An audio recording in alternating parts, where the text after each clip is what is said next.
Pemerintah Kota Ambon siapkan lahan relokasi Kodam 16 Patimura. Ombudsman Republik Indonesia rilis Polres Seram bagian Barat dan Seram bagian Timur masuk zona merah pelayanan publik.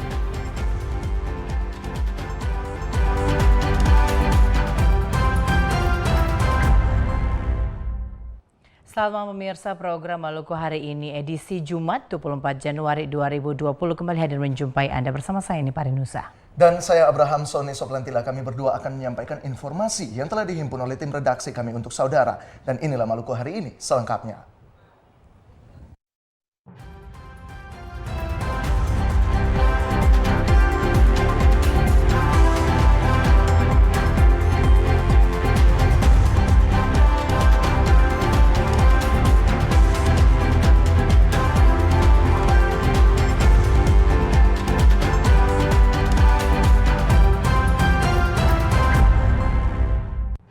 Saudara, Maluku hari ini kita awali dengan informasi dari Ambon.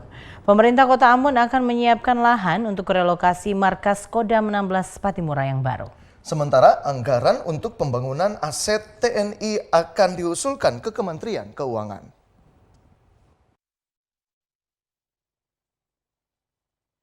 Setelah dialihkan status lahan Kodam 16 Patimura dan Benteng New Victoria ke pemerintah Kota Ambon, markas ini harus direlokasi. Lahan Kodam 16 Patimura dan Benteng New Victoria seluas 13,6 hektar akan diserahkan kepada pemerintah Kota Ambon. Untuk itu pemerintah kota harus menyiapkan lahan untuk pembangunan markas Kodam yang baru. Sesuai mekanisme, lahan pembangunan markas Kodam 16 Patimura disiapkan pemerintah kota. Namun anggaran pembangunan diusulkan ke Kementerian Keuangan dan dilanjutkan oleh Kementerian Pertahanan. Pembangunan markas Kodam ini akan dilakukan secara bertahap dan diharapkan selesai tahun 2025. Hal ini dikemukakan Wali Kota Ambon, Richard Lohana Pesi dalam keterangan persnya. Wali Kota menyebutkan untuk menilai aset tanah dan bangunan akan dilakukan oleh tim apresial. Pemerintah Kota Ambon akan membayar lahan yang diperoleh sesuai dengan nilai transaksi yang ditetapkan apresial. Sesuai informasi, lokasi pembangunan markas Kodam yang baru berada di kawasan Tawiri, Kecamatan Teluk Ambon. Tim kita itu akan bekerja dalam waktu dekat untuk segera mulai melihat langkah-langkah apa yang itu. Nah, hari ini saya sudah telepon Kepala Agraria untuk minta data konkret menyangkut soal lokasi-lokasi di situ. Nah, baru tim kita mulai bekerja secara proporsional untuk persiapan relokasi. Nah, saya rasa ini sebuah peristiwa yang langka dan luar biasa. Menurut Wali Kota ada dua alternatif untuk revitalisasi Benteng Victoria dan relokasi markas Kodam 16 Patimura. Alternatif pertama yaitu melalui mekanisme APBD dan yang kedua menjual aset perkantoran pemerintah kota kepada investor. Melki Jora melaporkan. Ombudsman Republik Indonesia merilis dua Polres yakni Seram bagian Barat dan Seram bagian Timur masuk zona merah pelayanan publik terendah di jajaran Polda Maluku. Penilaian Ombudsman Republik Indonesia berdasarkan hasil survei kepatuhan pelayanan publik pada tahun 2019 lalu. Hasil penilaian tingkat kepatuhan terhadap standar pelayanan publik tahun 2019 yang dirilis Ombudsman RI menunjukkan dua Polres di jajaran Polda Maluku masuk zona merah pelayanan publik terendah berdasarkan Undang-Undang Nomor 25 Tahun 2009. Ketua Ombudsman RI Perwakilan Maluku Hasan Slamet mengatakan di tahun 2019 pihaknya melakukan penilaian bagi 7 Polres yang ada di jajaran Polda Maluku. Dalam penilaian tersebut, dua Polres masuk zona merah yakni Polres Seram bagian Barat dan SBT. Sementara Polres Kepulauan Aru masuk zona hijau atau pelayanan publik terbaik. Slamet menyebutkan dari penilaian terhadap pemenuhan komponen standar pelayanan publik belum menunjukkan peningkatan pelayanan. Olehnya itu, ke depan Polres yang masuk zona merah dapat memperbaiki kualitas pelayanan bagi masyarakat. Kami melakukan penilaian terhadap 7 Polres yang ada di Maluku. Di antaranya itu adalah Polres Maluku Tengah yang sudah berada di dalam zona kuning. Kemudian Polres Seram bagian Timur masih merah. Kemudian Polres Seram bagian Barat masih merah, Polres Tanimbar masih kuning, kemudian Polres Buru yang masih kuning. Kemudian salah satunya Polres yang sudah mendapatkan zona hijau yaitu Polres Kepulauan Aru. Kami sangat merasa bersyukur sekali terhadap kinerja yang dilakukan oleh Kapolres yaitu Adolf Bormasa pada waktu itu, dan hasil kerja dia bisa dapat dijadikan role model dan contoh bagi Polres-Polres lain.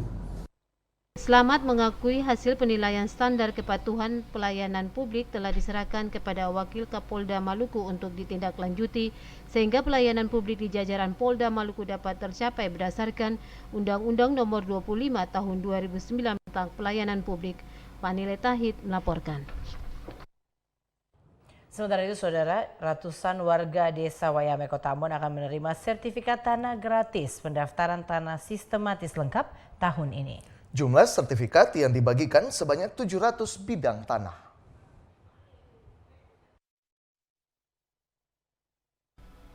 Sertifikat hak atas tanah akan dibagikan secara gratis Badan Pertanahan Kota Ambon kepada warga Desa Wayame pada Maret mendatang. Pejabat Kepala Desa Wayame Nur Alang Lasaleman mengatakan, target pemerintah Kota Ambon tahun ini menyelesaikan 1.607 sertifikat di Desa Wayame sekaligus menjadikan Ambon sebagai kota lengkap sertifikat. Sertifikat tanah secara gratis merupakan hasil program pendaftaran tanah sistematis lengkap atau PTSL. Untuk program PTSL tahun 2020 ini direncanakan 700 sertifikat yang akan diterbitkan khusus untuk Desa Wayame. Tahun sebelumnya itu, tahun lalu 2019 itu ada 1.607 bidang yang sudah diukur. 1.607 bidang yang sudah diukur, terus baru 531 buah sertifikat yang terbit. Sisanya direncanakan tahun ini. Sebelumnya pada tahun 2019, sedikitnya 531 sertifikat hak atas tanah dibagikan secara gratis kepada warga Dusun Keranjang dan Dusun Waringin Cap, Desa Wayame.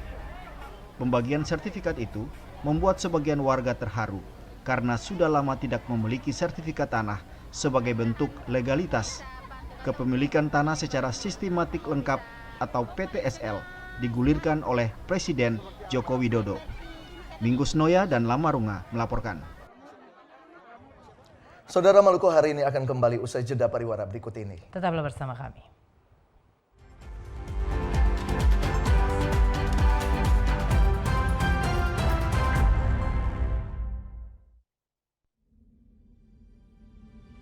Di era informasi yang semakin cepat,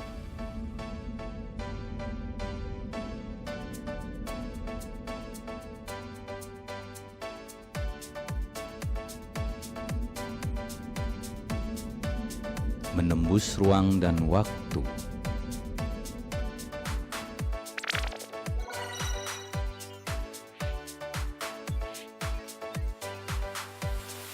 kami hadir memberi kemudahan pelayanan publik.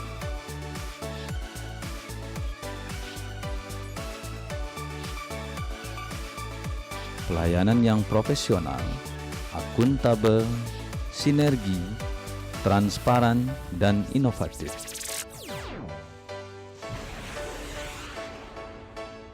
AHU Online, kami pasti.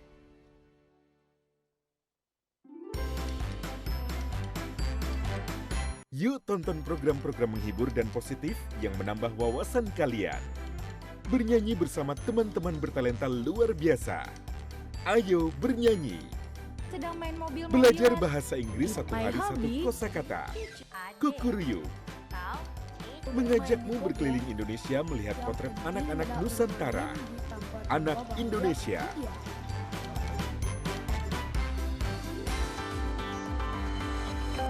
TVRI, media pemersatu bangsa. Indonesia negeri kepulauan terbesar di dunia dengan 17.000 pulau. Dari ribuan gugusan pulau itu, saya akan menuju ke salah satu kabupaten di bagian selatan Provinsi Maluku, Kepulauan Tanimbar. Sebagai daerah kepulauan, penduduk Tanimbar lekat dengan kehidupan bahari, dunia kemaritiman, bahkan telah dikenal oleh nenek moyang mereka sejak berabad-abad lampau.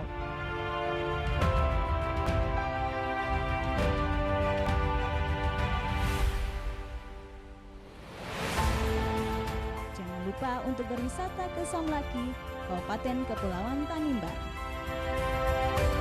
Dari Maluku untuk Pesona Indonesia.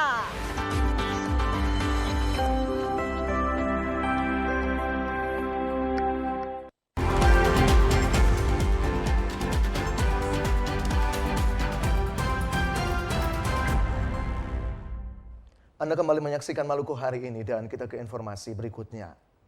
Tahun 2020 upah minimum provinsi ditetapkan sebesar Rp2.600.000. Penetapan UMP tahun ini naik dari tahun sebelumnya yakni Rp2.400.000. Upah minimum provinsi efektif diberlakukan Januari 2020.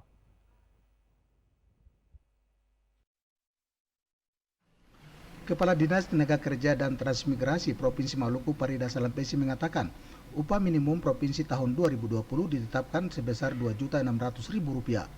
Penetapan upah minimum provinsi ini didasarkan pada kebijakan nasional yang disesuaikan dengan kemampuan anggaran dan kesepakatan dunia usaha dengan pemerintah daerah. UMP kali ini naik 20% dari UMP tahun sebelumnya, yakni Rp2.400.000 menjadi Rp2.600.000. Penetapan upah minimum provinsi untuk tahun 2020 dilakukan berdasarkan keputusan Gubernur tahun 2019 Oktober lalu. Jadi persiapannya itu untuk tahun berikutnya biasanya itu sudah ada dari sejak bulan-bulan Oktober, November nanti ditetapkan dengan SK Gubernur itu pada bulan Januari. Jadi untuk tahun 2020 itu sejumlah 2,6. Ya, jadi ini meningkat 8,11% dari tahun 2019 yang sejumlah 2,4. Seandainya itu kalau memang hak karyawan yang tidak diberikan sesuai dengan perjanjian awal terkait dengan upah, itu memang ada pengaduan. Jadi pengaduan itu nanti akan disampaikan oleh karyawan itu sendiri, kemudian nanti akan difasilitasi oleh Dinas Tenaga Kerja. Dalam hal ini adalah Dinas Tenaga Kerja akan memfasilitasi karyawan untuk mendapatkan hak-hak sebagaimana yang diatur di dalam peraturan perundangan yang berlaku. Parida Salampesi menyebut terkait hak-hak para karyawan yang belum dijalankan oleh setiap perusahaan dapat dilaporkan kepada petugas Dinas Naker Trans Provinsi Maluku untuk ditindaklanjuti. Jika ada perusahaan yang melakukan pelanggaran terhadap hak-hak karyawan, maka perusahaan tersebut akan diberi sanksi sesuai dengan undang-undang dan peraturan pemerintah. Abu Sahbawa, Cakta Maila melaporkan.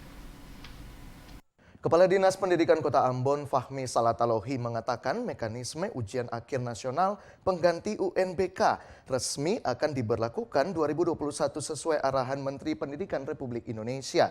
Regulasi baru ini mengamanatkan kelulusan siswa akan ditentukan oleh pihak sekolah.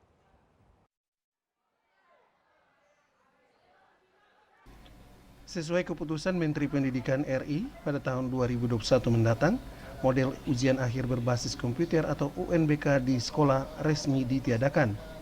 Sementara ini pihak Dinas Pendidikan di daerah masih menunggu bentuk regulasi baru yang akan diterapkan pihak Kementerian Pendidikan RI secara nasional.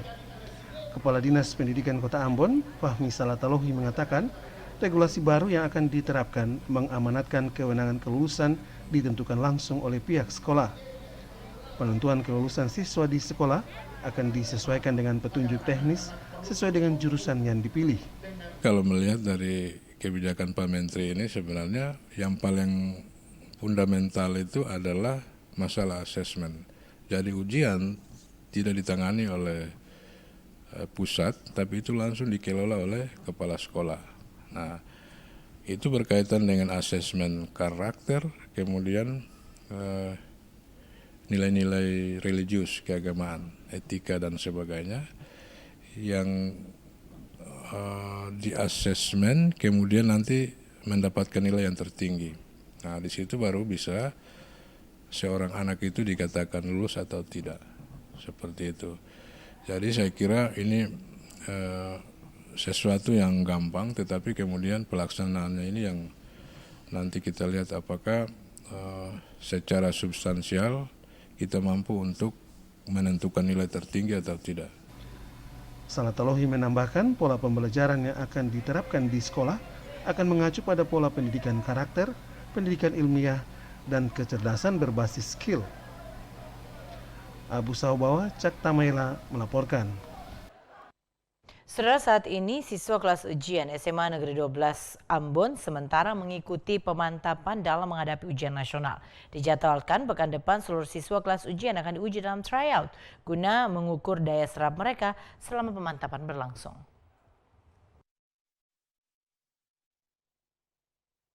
Tryout bagi siswa kelas ujian patut dilakukan karena tryout tersebut akan mengukur kemampuan daya serap siswa selama pemantapan berlangsung. Hal itu disampaikan Kepala SMA Negeri 12 Kota Ambon, Freddy Penturi. Menurut Penturi, dengan adanya tryout, maka capaian siswa selama pemantapan dilakukan dapat diukur secara baik. Bila dalam tryout pertama itu hasilnya belum maksimal, maka akan disusul dengan tryout berikutnya hingga capaian siswa dapat maksimal. Dengan begitu, mulai Senin pekan depan SMA Negeri 12 Ambon akan melaksanakan tryout bagi seluruh siswa kelas ujian di sekolah itu. Dan kita juga akan melakukan tryout nanti untuk siswa kelas 12. Dari sini depan ini kita sudah tryout. Jumlah siswa yang mengikuti ujian nasional nanti pada itu 199 ya. 199 orang seluruhnya itu IPA dan IPS. Ya, kita akan menguji itu dan sistemnya kita pakai sistem komputerisasi dengan offline ya. Saat ini 199 siswa kelas ujian tersebut sementara mengikuti pemantapan yang dilakukan pada jam belajar normal. Dengan pemantapan dan tryout tersebut, Kepala SMA Negeri 12 Kota Ambon, Freddy Penturi berharap seluruh siswanya dapat lulus 100% dengan nilai yang memuaskan. Otis Kota Dini dan Andre Oktoseja melaporkan. Saudara, Maluku hari ini akan kembali usai jeda pariwara berikut ini. Tetaplah bersama kami.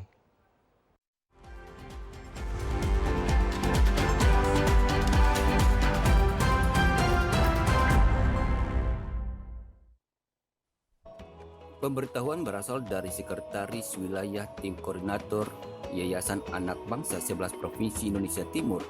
Isi pemberitahuan dengan ini diberitahukan kepada seluruh tim koordinator dan tim relawan lepas yang namanya terdaftar pada draft tim masing-masing kabupaten kota se-Provinsi Maluku dan tim koordinator Provinsi Maluku dan tim koordinator wilayah 11 Provinsi Indonesia Timur. Diberitahukan kepada saudara-saudari bahwa saudara-saudari diwajibkan dan diharuskan untuk melaporkan diri kepada ketua koordinator masing-masing untuk diakomodir sebagai peserta deklarasi Yayasan Anak Bangsa di Kota Ambon. Hal ini perlu dilakukan karena menyangkut dengan akomodasi peserta dan sekaligus akan merealisasikan hak-hak saudara-saudari sebagai tim relawan dan tim koordinator Yayasan Anak Bangsa setelah kegiatan deklarasi dimaksud. Bagi saudara-saudari tim relawan yang tidak melaporkan diri sampai batas waktu yang ditentukan, berarti saudara-saudari dianggap dan dinyatakan telah mengundurkan diri dan saudara-saudari tidak lagi diberikan hak-hak berupa pesangon dan lainnya yang merupakan hak saudara-saudari. Waktu melaporkan diri terhitung sejak dikeluarkan pemberitahuan ini sampai dengan tanggal 30 Januari 2020. Bagi yang tidak menghiraukan pemberitahuan ini, risiko ditanggung sendiri. Demikian pemberitahuan ini.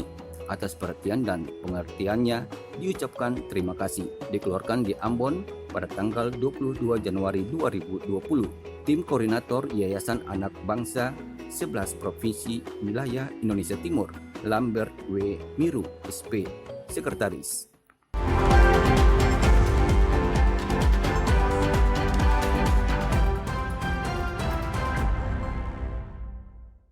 Bersama dengan kami dalam program Maluku hari ini dan kita ikuti informasi selanjutnya. Ya saudara, SMA Negeri 6 Ambon telah melakukan pemantapan bagi siswa kelas ujian sejak November tahun lalu. Dijadwalkan SMA Negeri 6 Ambon akan melaksanakan ujian nasional berbasis komputer dengan 2 sesi. Jumlah siswa kelas ujian di SMA Negeri 6 Kota Ambon pada tahun ajaran 2019-2020 ini sebanyak 90 siswa. Sekolah ini setiap tahunnya melaksanakan ujian nasional berbasis komputer. Namun tahun ini sekolah tersebut semakin siap dalam menghadapi ujian nasional berbasis komputer. Dengan 60 unit komputer dan 3 server, maka sekolah tersebut dapat melaksanakan ujian nasional berbasis komputer dengan 2 sesi. Hal ini disampaikan Kepala SMA Negeri 6 Kota Ambon, Marta Sahureka, melalui telepon selulernya siang tadi. Menurut Marta Sahureka, dengan ketersediaan sarana penunjang berupa komputer sebanyak itu, sekolahnya akan melaksanakan ujian nasional berbasis komputer hanya dengan 2 sesi. Sementara 90 siswa kelas ujian, kata Sahureka, telah mengikuti pemantapan yang telah berlangsung sejak November tahun kemarin. Sahureka mengatakan pemantapan dilakukan terhadap seluruh mata pelajaran, namun lebih difokuskan pada 6 mata pelajaran yang diuji dalam ujian nasional yang dilaksanakan berbasis komputer. Sementara ruangan yang digunakan untuk ujian nasional berbasis komputer hanya 1 ruang lab komputer. Dengan persiapan yang dilakukan sejak November tahun lalu itu, Sahureka berharap seluruh siswanya dapat mencapai hasil maksimal dalam ujian nasional nanti. Otis Kotadini dan Andre Oktoseja melaporkan. Saudara, Dinas Naker Trans Maluku tahun 2020 telah menyiapkan 3 kawasan bagi penempatan transmigran. 3 kawasan baru tersebut berada di Kabupaten Seram bagian timur dan Maluku Tengah.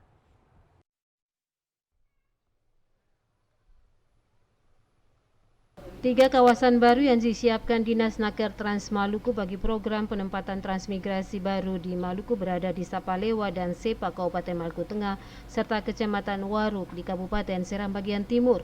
Dari 3 kawasan yang disiapkan itu, kawasan Sapalewa yang berlokasi di Maluku Tengah sudah mendapat rekomendasi dari Gubernur Maluku, Murad Ismail. Selain itu, dari tahap studi kawasan, Sapalewa juga telah mendapatkan persetujuan dari Kementerian Desa dan Transmigrasi. Hal itu disampaikan Kepala Dinas Naker Trans Maluku, Farida Salampesi. Selain menyiapkan kawasan baru untuk penempatan transmigran, Dinas Naker Trans Maluku setiap tahun memprogramkan kegiatan pembinaan bagi para transmigran. Pada tahun 2020 ini kami juga mendapatkan DPA dari Kementerian Transmigrasi, namun itu masih dalam hal untuk pembinaan. Sedangkan nanti kalau untuk penempatan tenaga kerja itu ada kesiapan lahan yang dikerjasamakan dengan pemerintah kabupaten kota, dalam hal ini adalah Kabupaten Maluku Tengah, lalu kemudian juga ada Kabupaten SBT. Ya. Program pembinaan yang dilakukan difokuskan pada bidang sosbud dan ekonomi untuk meningkatkan kesejahteraan para transmigran. Program pembinaan yang dilakukan bagi para transmigran di Maluku berlangsung selama 5 tahun sejak ditempatkan di lokasi transmigrasi. Frida Raiman, Lamarunga melaporkan. Saudara, tak dapat dipungkiri, Aisyah merupakan pionir pendidikan usia dini di tanah air melalui Taman Kanak-Kanak Aisyah Bustanul Atfal yang didirikan pada tahun 1919. Berkaitan 1 abad berdirinya Taman Kanak-Kanak Aisyah Bustanul Atfal dilakukan tasyakuran yang dirangkai dengan Musyawarah Pimpinan Wilayah Aisyah Maluku kedua tahun 2020.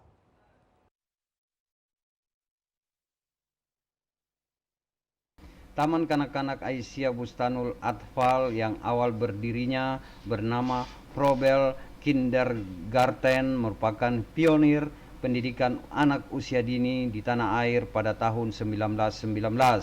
Keberadaan Taman Kanak-Kanak Aisyah telah mendorong anak-anak baik perempuan maupun laki-laki kala itu dapat menikmati pendidikan dalam bingkai kesetaraan. Aisyah telah melampaui zamannya terutama dalam proses pendidikan anak sejak usia dini. Melalui Taman Kanak-Kanak Aisyah menyiapkan sumber daya manusia Indonesia yang unggul sejak usia dini. Paparan itu disampaikan Ketua Pimpinan Pusat Majelis Dikdasmen Pengurus Pusat Muhammadiyah Fitni Willis pada tasyakuran seabad Taman Kanak-Kanak Aisyah Bustanul Atfal yang dirangkai dengan Musyawarah Pimpinan Wilayah Aisyah Maluku kedua tahun 2020 di Ambon. Fitni Willis menyampaikan pendidikan anak usia dini adalah jaminan masa emas, di mana masa itu tidak akan pernah terulang karena hanya berjalan sekali seumur hidup.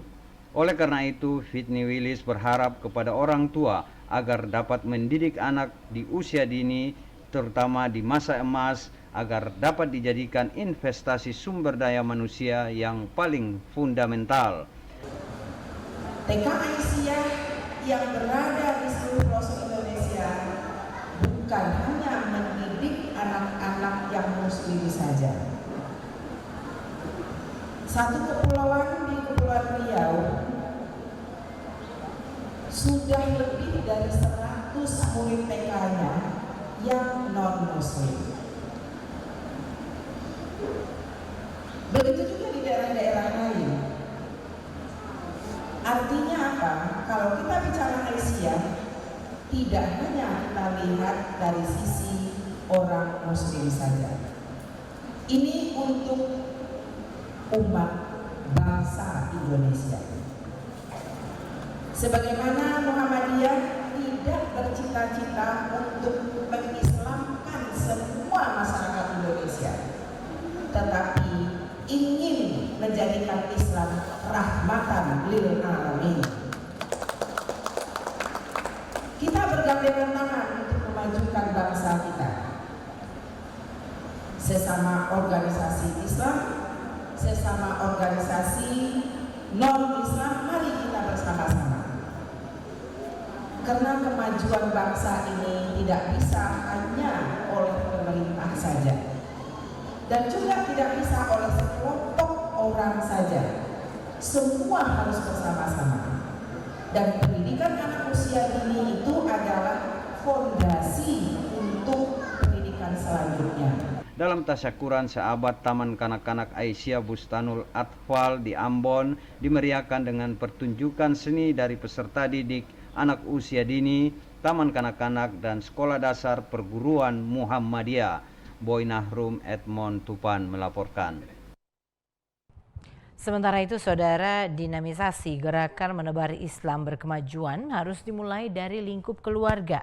Hal itu setidaknya tergambar dalam musyawarah pimpinan wilayah Aisyah Maluku kedua tahun 2020.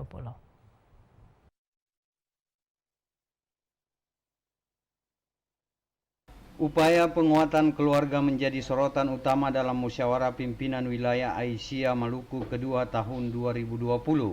Dalam musyawarah pimpinan wilayah Aisyah kedua, berbagai program akan dibahas sebagai upaya mendinamisasi gerakan menebar Islam berkemajuan dalam kehidupan bermasyarakat.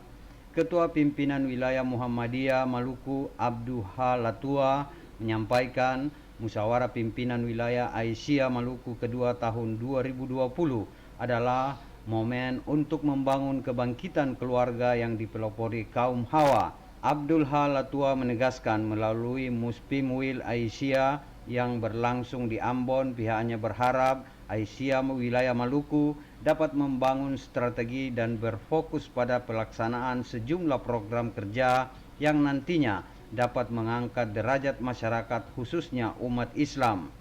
Gubernur Maluku yang diwakili Kepala Dinas Kesehatan Ike Ponto mengapresiasi musyawarah pimpinan wilayah Aisyah Maluku kedua yang dirangkai dengan tasyakuran seabad Taman Kanak-kanak Aisyah Bustanul Atfal.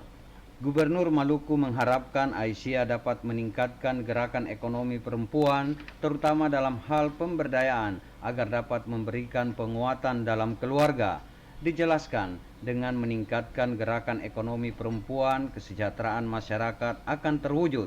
Sementara pimpinan Pusat Majelis Dikdasmen, Pengurus Pusat Muhammadiyah, Fitni Willis memberi wejangan terkait dengan pembangunan sumber daya manusia kepada peserta musyawarah pimpinan wilayah Aisyah Maluku kedua tahun 2020. Di hadapan para peserta Muspimwil Aisyah Maluku kedua, Fitni Willis mengingatkan agar dapat berperan dalam dinamisasi gerakan menebar Islam berkemajuan. Boy Nahrum Edmond Tupan melaporkan. Saudara, di tahun 2019 terjadi 97 kecelakaan kerja yang dibayarkan oleh Badan Penyelenggara Jaminan Sosial Ketenagakerjaan. Pembayaran itu senilai Rp1.685.000.000. Badan Penyelenggara Jaminan Sosial Ketenagakerjaan Cabang Ambon tahun 2019 membayar santunan manfaat bagi penerima jaminan senilai Rp38 miliar.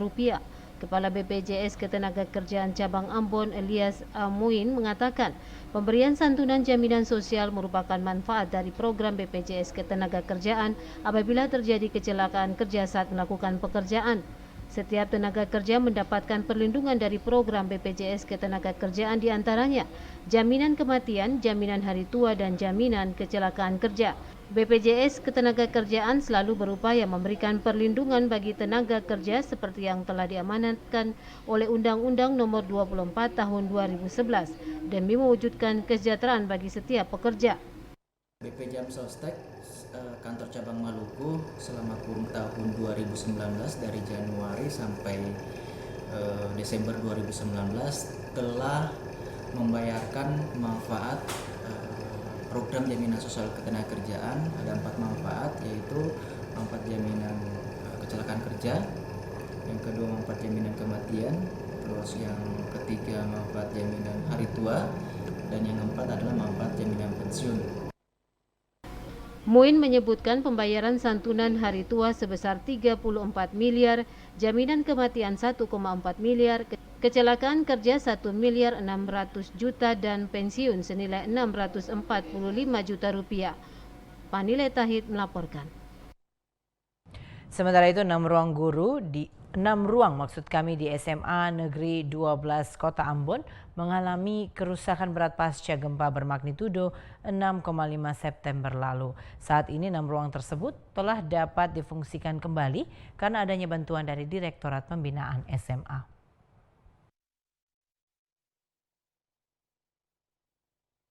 Akibat gempa bumi bermagnitudo 6,5 26 September tahun lalu membuat hampir 100 unit sekolah di Maluku mengalami kerusakan baik berat, ringan maupun kerusakan sedang. Di SMA Negeri 12 Kota Ambon, kerusakan yang terjadi akibat gempa tersebut cukup parah. Terdapat 3 ruang kelas, 1 ruang perpustakaan, ruang tata usaha dan 1 ruang guru di sekolah itu tidak dapat difungsikan lagi karena mengalami rusak berat. Atas bantuan dari Direktorat Pembinaan SMA, 6 ruang yang rusak berat itu telah dapat difungsikan kembali. Kepala SMA Negeri 12 Kota Ambon Freddy Penturi mengatakan 6 ruang yang mengalami kerusakan berat itu telah diperbaiki November tahun lalu dengan menggunakan dana bantuan dari pemerintah pusat melalui Direktorat Pembinaan SMA. Kita adakan renovasi di sekolah ini. Ada 6 ruang. Yang pertama yang cukup berat itu di ruang perpustakaan, ya, perpustakaan, ruang guru, kemudian ruang tata usaha dan 3 ruang kelas pada bangunan yang sama. Jadi bangunan depan dan ada bangunan belakang. Nah, bangunan yang belakang itu tidak ada gangguan apa-apa dalam kondisi pada saat pasca gempa. Cuma bangunan depan ini jangka masa bangunan ini juga cukup lama, sehingga dengan kondisi yang dipantau oleh PUPR juga tidak layak bangunan ini untuk ditempati atau digunakan.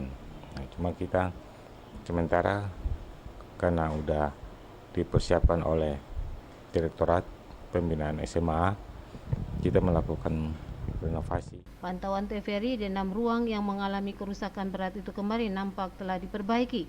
Dengan diperbaikinya kerusakan itu, Penturi berharap 6 ruangan yang rusak dapat segera difungsikan demi kelancaran proses pendidikan di sekolah itu. Otis Kotadini dan Andre Oktoseja melaporkan. Mantan Bupati Seram bagian Timur Abdullah Fanat mendorong istrinya Rohani Fanat untuk maju pada pilkada di daerah itu. Rohani Fanat yang berpasangan dengan Muhammad Ramli Mahu ini maju melalui jalur perseorangan.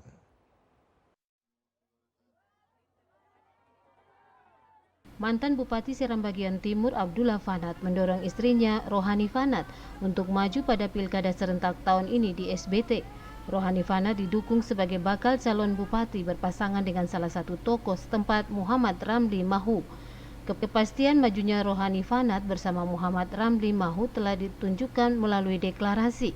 Abdullah Fanat mengatakan ia mendorong istrinya dan Ramli Mahu guna meneruskan ide-ide tentang upaya memaksimalkan roda pemerintahan dan pembangunan di daerah ini. Anda tidak perlu ragu dengan kemampuan dan kapasitas Hajar Rohani Fanat dan Muhammad Ramli. Masih ada saya di belakang. Masih ada saya di program. Saya ini mentornya. Mereka berdua adalah orang yang saya percayakan bersama teman-teman untuk meneruskan ide dan gagasan-gagasan saya. Mantan Bupati Seram Bagian Timur 2 periode itu mengatakan majunya Rohani Fanat dan Ramli Mahu merupakan bagian dari rasa tanggung jawabnya sebagai salah satu tokoh pemekaran Kabupaten Seram Bagian Timur terhadap kondisi di daerah ini. Sebagai tokoh politik, ia memiliki keinginan untuk terus memperbaiki roda pemerintahan dan pembangunan di berbagai bidang. Bakal calon Bupati Rohani Fanat mengatakan bila ia bersama Ramli Mahu dipercayakan sebagai Bupati dan Wakil Bupati, maka sejumlah langkah prioritas akan dilakukan, diantaranya penataan birokrasi, pengentasan kemiskinan, perbaikan pelayanan publik, serta memaksimalkan pengelolaan dana desa secara lebih baik. Majunya Rohani Fanat dan Ramli Mahu melalui jalur perseorangan ini turut meramaikan bursa calon kepala daerah setempat selain Abdul Mukti Keliobas yang saat ini Bupati aktif di Seram Bagian Timur serta Fahri Husni Al-Katiri kini masih menjadi Wakil Bupati aktif serta sederet nama lainnya. Abdul Mukti Keliobas telah mendaftar di hampir semua partai politik, tapi hingga saat ini Keliobas belum menentukan pasangannya. Sementara Fahri Husni Al-Katiri yang juga maju melalui dukungan partai politik digadang-gadang akan berpasangan dengan salah satu kader PDIP yang juga anggota DPRD aktif Seram Bagian Timur, yakni Arobi Kelian. Dari Bula, Seram Bagian Timur, kontributor TVRI Mansur Boynau melaporkan. Sementara itu, Saudara, 82 anggota Majelis Jemaat Sion dilantik baru-baru ini di Tual. Pelantikan tersebut berlangsung di Gereja Sion Kota Tual.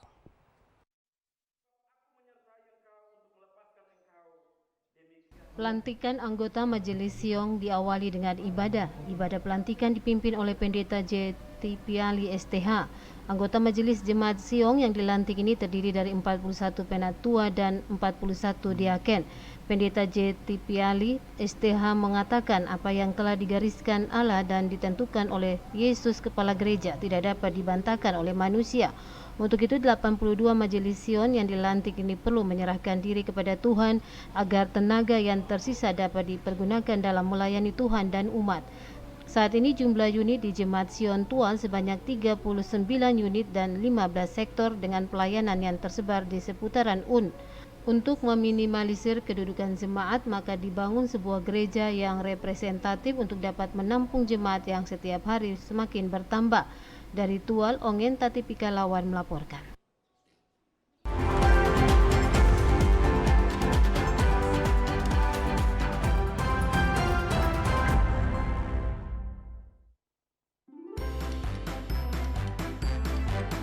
Yuk tonton program-program menghibur dan positif yang menambah wawasan kalian. Bernyanyi bersama teman-teman bertalenta luar biasa. Ayo bernyanyi. Sedang main mobil. Belajar bahasa Inggris satu hari satu kosakata. Kukuryu. Mengajakmu berkeliling Indonesia melihat potret anak-anak Nusantara. Anak Indonesia.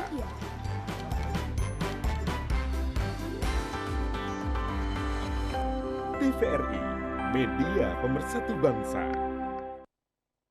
Indonesia negeri kepulauan terbesar di dunia dengan 17.000 pulau. Dari ribuan gugusan pulau itu, saya akan menuju ke salah satu kabupaten di bagian selatan Provinsi Maluku, Kepulauan Tanimbar. Sebagai daerah kepulauan, penduduk Tanimbar lekat dengan kehidupan bahari, dunia kemaritiman, bahkan telah dikenal oleh nenek moyang mereka sejak berabad-abad lampau.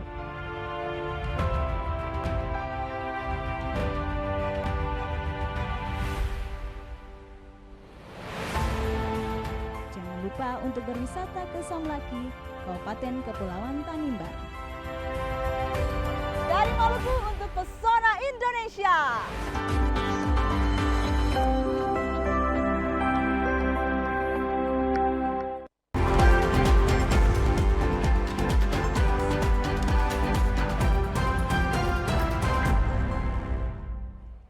Terima kasih Anda masih bersama dengan kami dalam program Maluku hari ini, dan kini kita ikuti informasi selanjutnya.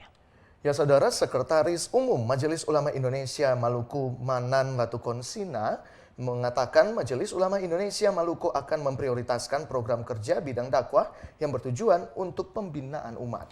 Pembinaan umat perlu dilakukan guna menciptakan Maluku yang aman, damai, dan berkeadilan.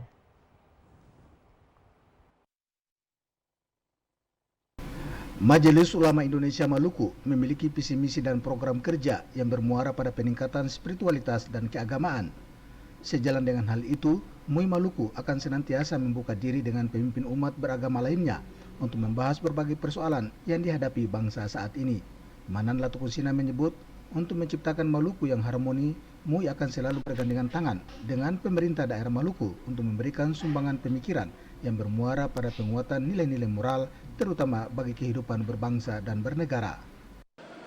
Skala prioritas yang akan kita lakukan adalah bagaimana memposisikan diri sebagai bank yang nantinya akan mampu melahirkan program-program yang berimplikasi terhadap proses perubahan moralitas anak bangsa yang ada di daerah ini. Saya kira ini akan menjadi prioritas program kerja MUI karena memang persoalan moralitas anak bangsa ini menjadi satu masalah yang cukup serius dan harus ditangani. Latukonsina menyebut, MUI akan senantiasa meningkatkan koordinasi lintas organisasi yang dapat menumbuhkan nilai positif terhadap pembangunan di daerah. Salah satu program yang akan dilaksanakan adalah penguatan kapasitas umat melalui dakwah yang dapat memberikan efek positif bagi keberlangsungan pembangunan di daerah secara menyeluruh. Abu Sabawa, UNGA melaporkan. Saudara, Benteng New Victoria adalah benteng peninggalan Portugis dan Belanda yang masih berdiri kokoh hingga saat ini. Pada benteng ini terdapat berbagai peninggalan sejarah bernilai, seperti ruang tahanan Patimura dan monumen kepala benteng pertama. Wali Kota Ambon Richard Lohana Pesi menyebutkan benteng New Victoria yang akan diserahkan kepada pihak pemerintah Kota Ambon akan menjadi sebuah warisan budaya nasional di kota ini. Hal ini mengingat benteng yang dibangun Portugis dan diambil alih oleh Belanda itu menyimpan peninggalan bersejarah yang bernilai. Setelah mendengar paparan dari pihak Kodam 16 Patimura, Wali Kota Ambon mengakui benteng New Victoria yang akrab disebut Benteng Victoria itu wajar dijadikan sebagai cagar budaya nasional. Pasalnya dalam benteng itu masih terdapat ruang tahanan Kapitan Patimura sebelum dirinya dieksekusi di lapangan segitiga yang saat ini Patimura Park. Tidak hanya itu, di lokasi benteng ini juga terdapat monumen kepala banteng New Victoria yang pertama. Saya juga baru lihat itu setelah dipresentasikan itu, bagaimana dalamnya di tubuh dalam benteng itu ada dulu ruangan tahanannya Patimura. Sebelum Patimura itu digantung, ditahan di situ. Ada monumen kepala benteng yang pertama, kepala benteng yang pertama di situ. Lalu ada beberapa tempat-tempat yang luar biasa, di situ, yang itu bisa menjadi heritage buat kepentingan kota ini ke depan. Melki Jora melaporkan. Saudara, Kantor Imigrasi Kelas 1 Ambon bersama seluruh jajaran UPT lingkup Kantor Kementerian Hukum dan HAM Provinsi Maluku menggelar jalan santai. Kegiatan ini dilaksanakan dalam rangka menyongsong Hari Bakti Imigrasi ke-72 tahun 2020.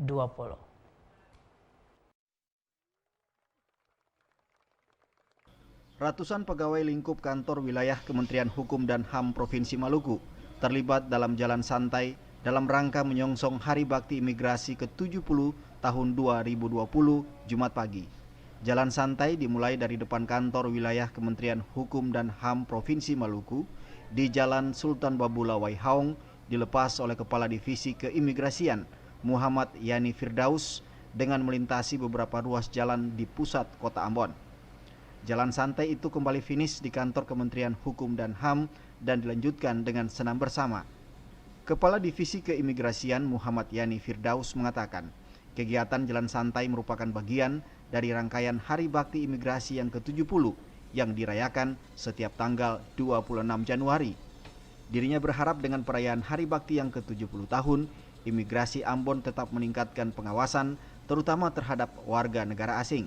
Dalam Hari Bakti Imigrasi ini kami akan melihatkan bagaimana nawacitanya, bahwasanya imigrasi ada di dalam masyarakat dan kami melayani apa saja kebutuhan dari masyarakat untuk dapat kami memberikan pelayanan yang terbaik, optimal dan prima. Adapun rangkaian kegiatan ABI ini sudah beberapa kali kegiatan mulai dari bakti sosial, kemudian donor darah. Ini kita bergabung untuk pendekatan masyarakat, donor darah, kemudian kita menjadi gerak jalan, seluruh masyarakat kita ajak bersama-sama. Dalam melakukan pengawasan orang asing, Kantor Imigrasi Kelas 1 Ambon telah melakukan kerjasama di tingkat kecamatan. Hal ini dikarenakan masyarakat yang ada di kecamatan merupakan ujung tombak dan perpanjangan tangan dari tim Pora. Minggus Noya dan Hamja Tomia melaporkan. Saudara, Vihara Swanagiri Tirta, satu di antara rumah ibadah umat Buddha di Kota Ambon. Jauh hari sebelum perayaan Imlek, umat Buddha telah membersihkan Vihara Swanagiri Tirta untuk beribadah saat Imlek tiba.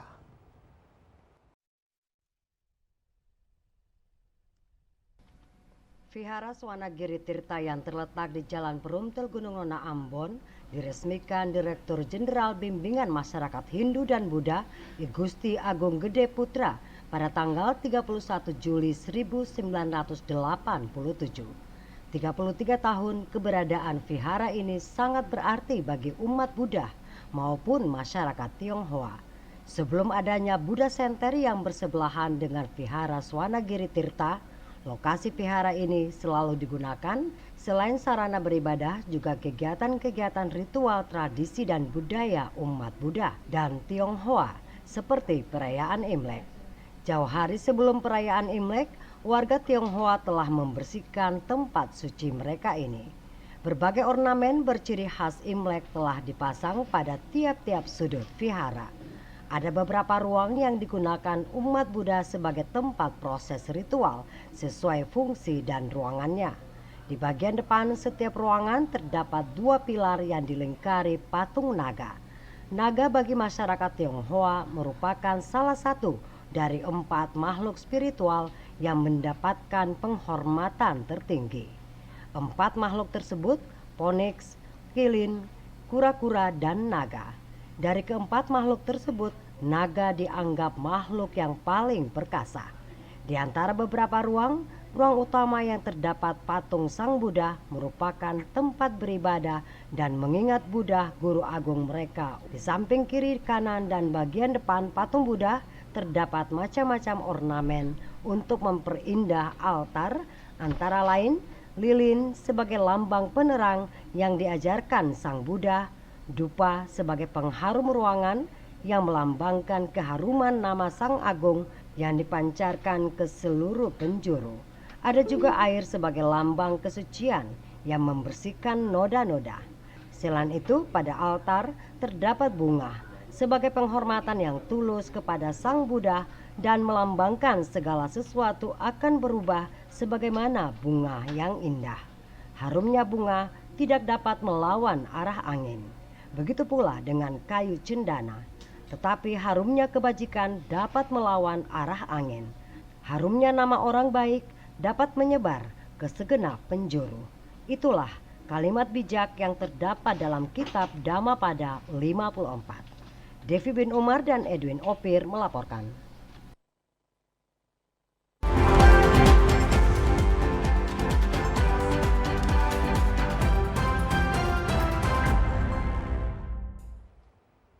Ya saudara, penyampaian informasi tadi mengakhiri perjumpaan Anda dengan kami dalam Maluku hari ini. Akhirnya saya Abraham Soni Soplantila. Dan saya Nipa Renusa mengucapkan terima kasih banyak atas kebersamaan Anda dengan kami. Selamat malam dan sampai jumpa.